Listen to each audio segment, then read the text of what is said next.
Hantavirus terbagi menjadi dua kelompok penyakit utama. Pertama adalah Hantavirus pulmonary syndrome atau HPS. Jenis ini banyak ditemukan di area atau kawasan Amerika. Aku baca berita ternyata ada sesuatu yang cukup harus jadi perhatian kita semua. Ini konten bukan buat nakut-nakutin ya, tapi buat buka pikiran kalian, open your mind. Sekarang lagi musim katanya ada sesuatu yang namanya hantavirus. Apa sih itu hantavirus? Nggak pernah dengar makanan kayak gitu. Tapi coba kita mulai bayangkan. Ada sebuah ancaman yang nggak datang dari langit. Ini bukan dari sebuah laboratorium canggih, tapi sebenarnya adalah dari debu di bawah tempat tidur kalian. Bisa jadi seperti itu. Ancaman ini muncul tanpa suara, menyerang paru-paru, hingga kalian bisa saja merasa tenggelam di daratan. Di bulan Mei ya tahun 2026 ini, saat dunia baru aja mulai kita bernafas lega, nama hantavirus ini kembali mencuat di kolom trending berbagai sosial media. Apakah ini sekedar siklus alam? Ataukah sebenarnya ada narasi tersembunyi tentang disease X ini yang selama ini sebenarnya kita cukup khawatirkan dan kita takutin? Hari ini kita akan membedah kronologi, fakta, hingga rabbit hole atau lubang kelinci konspirasi di balik virus yang berbahaya ini. Nyatanya ya, di hari ini Indonesia sudah ada pasien zero-nya. Pemberitaannya di Jakarta dan daerah istimewa Yogyakarta. Sebenarnya virus apa sih ini? Apakah ini normal pandemi atau ada sesuatu yang jauh lebih besar dari itu? Dan inilah kisah dunia lain. Kita akan kembali masuk ke dalam sisi dunia yang mungkin belum pernah kita kenal. So, let's open your mind.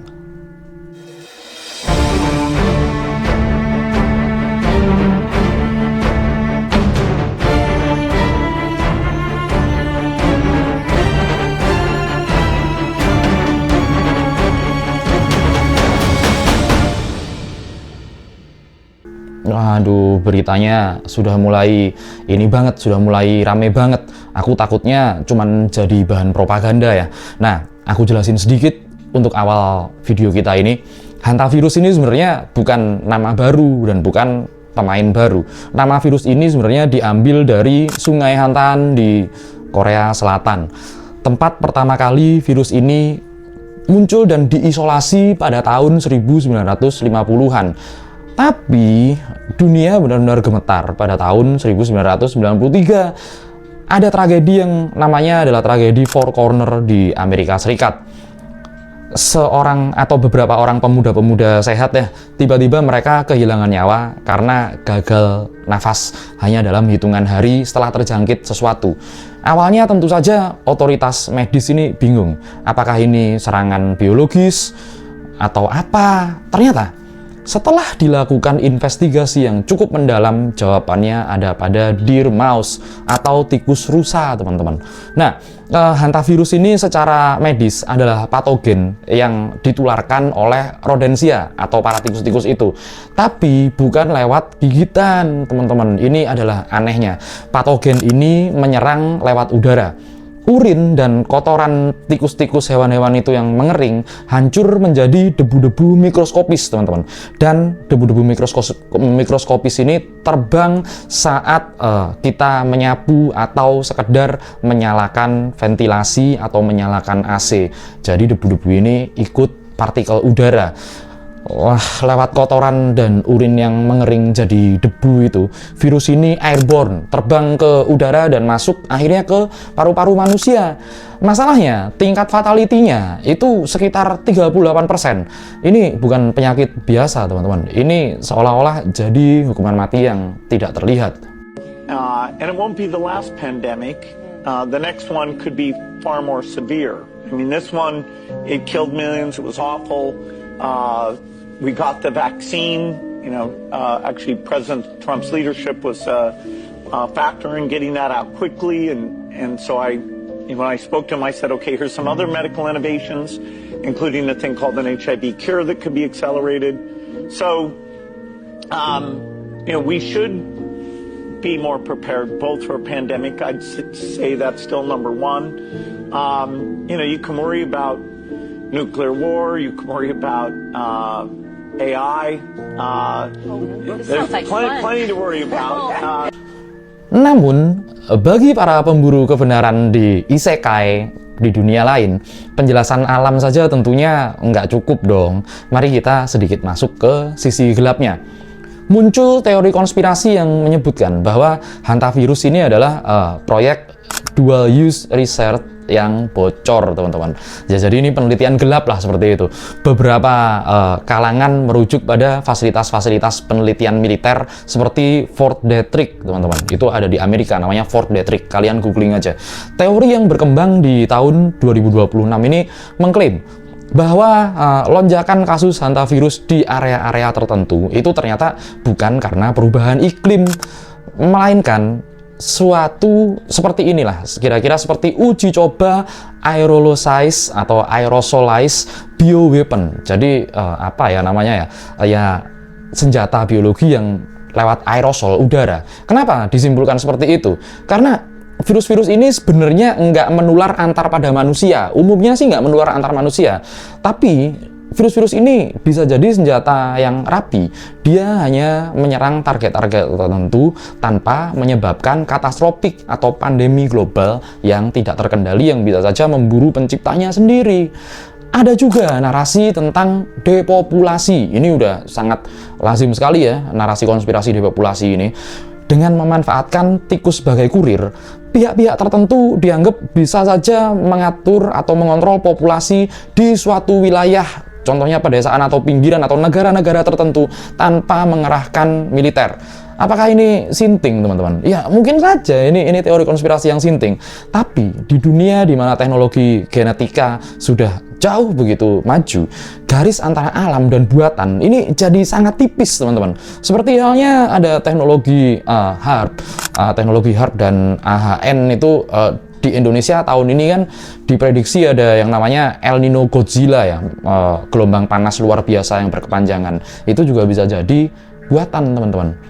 An airborne virus that comes from rodents' droppings, urine, or saliva, and that also transmits from human to human. What was the COVID story again? It came from a bat and a pangolin in some wet market. And do you remember in January 2020, the people stranded on the Italian ship? A lot of similarities. But wait, in this one, there's a plot twist. One woman left the ship and collapsed at the airport in Johannesburg, probably infecting other people, just like in the movie Contagion. Now, the fake news media is sharing this blogger's video on purpose, trying to spread fear amongst us. Kenapa isu ini kemudian meledak lagi di tahun 2026, teman-teman? Secara sains ya, karena kisah dunia lain selalu mengedepankan sains, logika, dan kemudian metafisika. Jadi, karena pemanasan global ya, ini memaksa tikus-tikus hutan itu masuk ke dalam pemukiman-pemukiman manusia. Kontak akhirnya jadi nggak terhindarkan. Tapi ya, secara sosial teman-teman, kita ini berada di era post-pandemic stress sebenarnya. Kita ini udah terlalu sering kan dibohongin, sehingga kebenaran medis yang paling sederhana pun terasa bisa jadi seperti konspirasi yang besar sekali. Hantavirus ini seolah adalah peringatan bahwa alam punya caranya sendiri untuk menyerang balik manusia. Hantavirus ini sebenarnya nggak butuh laboratorium mewah jika kita nggak terus merusak habitat-habitat alam seperti yang sudah terjadi di berbagai negara di dunia. Tapi kita juga nggak boleh menutup kemungkinan adanya penyalahgunaan sains oleh mereka yang haus akan kekuasaan dalam skala besar, teman-teman. Mengapa kemudian virus yang sulit menular antara manusia ini tiba-tiba muncul di lokasi-lokasi strategis? Kalian lihat penyebarannya seperti apa? Para penganut teori deep state, ini teori konspirasi yang cukup keren, deep state ini punya jawaban yang cukup mengkhawatirkan, teman-teman. Hantavirus ini dianggap sebagai biological weapon atau senjata biologis yang sempurna karena memiliki pembatas alami virus-virus ini. Virus ini seperti menyerang satu area, kemudian mengeliminasi target dengan sangat cepat. Namun, virus-virus ini nggak mudah menyebar secara masif seperti flu-flu biasa yang kemarin kejadian itu loh. Nggak beda penyebarannya. Nah, tapi ini menjadikan alat kontrol populasi yang sangat-sangat presisi, teman-teman. Sebuah senjata yang bisa dengan mudahnya dilepaskan tanpa harus takut jika senjata itu kemudian berbalik untuk menyerang penemunya. Nah, ini kan awalnya kan nyebarnya isunya dari kapal pesiar ya. Apakah memang benar sih tikus-tikus di kapal pesiar-pesiar itu memang benar-benar tikus liar? Ataukah mereka adalah dalam tanda kutip kurir yang udah dimodifikasi secara genetik di fasilitas seperti yang tadi aku sebutkan, contohnya Fort Detrick atau laboratorium-laboratorium underground lainnya yang nggak ada dalam peta maupun data manapun. Ya, coba kita pikirin ini bareng-bareng lah. Virus ini kan nyerangnya ke paru-paru ya, organ yang paling vital bagi manusia untuk hidup. Paru-paru gagal pula pernapasan kita, teman-teman. Oke, tahun 2026 ya, dan kemudian ke depannya ya, adalah tahun-tahun di mana informasi ini menjadi bagaikan lebih berharga daripada mata uang sendiri. Dan rasa takut itu adalah metodenya, teman-teman. Kita udah lihat ya kekacauan ekonomi yang terjadi di dunia, dan ketegangan global luar negeri maupun juga di dalam negeri kita sendiri. Ini akan mulai mencapai puncak-puncaknya. Di tengah banyaknya kekacauan ini, teman-teman, sebuah ancaman kesehatan baru ini akan menjadi sebuah pengalihan yang cukup sempurna sih sebenarnya. Hantavirus yang viral akhir-akhir ini mungkin adalah cara dunia untuk ngasih tahu sama kita bahwa keamanan hanyalah sebuah ilusi. Nyatanya virus itu nggak butuh paspor untuk lintas negara, teman-teman. Jika sebenarnya kalian ini bisa kehilangan nyawa gara-gara cuman menghisap debu di tempat yang kita anggap aman. Kapal pesiar itu mewah, teman-teman. Lantas kalau udah kayak gitu nih, di mana lagi tempat kita buat ngumpet atau sembunyi, teman-teman? Nothing, nggak ada lagi. Dan kebenarannya mungkin adanya di tengah-tengah antara keganasan alam dan ambisi manusia. Dua-duanya adalah kombinasi yang pas. Tugas kita semua, buat yang nonton video ini juga, ini bukan buat takut, tapi kita untuk observe, teman-teman. Kita harus mengamati. Bersihinlah rumah-rumah kita dari debu-debu yang mengganggu, tapi bersihkan juga pikiran-pikiran kita ini dari informasi-informasi yang menyesatkan, bisa jadi hoax. Jangan biarkan ya rasa takut itu melumpuhkan logika-logika kita. Jangan biarkan. Logika kita adalah salah satu senjata yang keren. Tapi jangan biarkan juga ketidaktahuan, ignorance, itu membuat kita sangat lengah, teman-teman. Dunia ini sebenarnya nggak pernah benar-benar aman buat orang-orang yang menutup diri, matanya tertutup, pengetahuannya tertutup. Terus, menurut pendapat kalian sendiri lah, apakah hantavirus ini adalah murni ancaman dari alam, atau kalian lihat adanya tangan-tangan gaib di balik penyebarannya? Coba tulis di kolom komentar teori kalian seperti apa tentang hantavirus ini, teman-teman.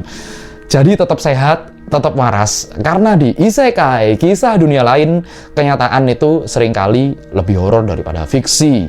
Oke, sampai di sini dulu episode kali ini. Sampai jumpa lagi kawan-kawan dari dunia lain.